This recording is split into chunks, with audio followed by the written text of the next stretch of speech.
If you're trying to find stocks that are in their early stages of growth, IPOs are a great place to start. But amid all the chatter and hype that can come with high-profile IPOs, investors should be aware of how to properly handle IPO trades. With new issues, you don't want to buy on the first day of trade. IPO stocks tend to be very volatile and risky since they don't have a trading track record. From Facebook's debut in 2012 to Snap's in 2017, there are tons of examples of IPO trades that quickly head south after the first day. Even if that stock can eventually recover, you're much better off putting your money to work somewhere else instead of sticking with a losing trade that may never turn into a winning one. Bottom line, it's not a good idea to buy an IPO right out of the gate.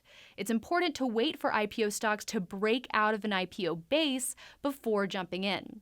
So let's talk about the IPO base, which really just means the first base a stock forms after going public. It's important to note that the IPO base can be much shorter than your typical cup with handle, double bottom, or flat base, which need at least 5 to 7 weeks to form. The IPO base can happen much quicker, sometimes as little as 5 days.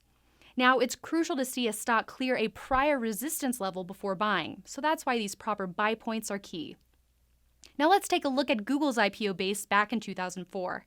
After just 3 days of trade, the stock started to consolidate, and 3.5 weeks later, Google cleared the IPO buy point. Shares ran up as much as 78% in only about 8 weeks before consolidating again. Now that's a huge gain in a short amount of time. On the other hand, here's what Facebook's first 12 weeks of trade looked like. It wasn't pretty, and notice how it never formed an IPO base. The stock didn't get back to the levels it saw on its first day of trade until more than a year later. Now, it's key to be aware of the fundamental picture of an IPO stock before buying too. While recent IPOs do offer investors a chance to get in on the early stages of a company's growth story, it's important to note that many IPOs are not yet profitable.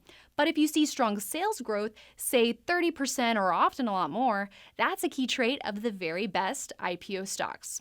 Okay, so to sum it all up, don't get wrapped up in the hype of an IPO, but you definitely want to keep an eye on new issues. Some of them might lack fundamental strength and experience volatile trading action, but if you wait for an IPO-based breakout before buying, you'll increase your odds of success.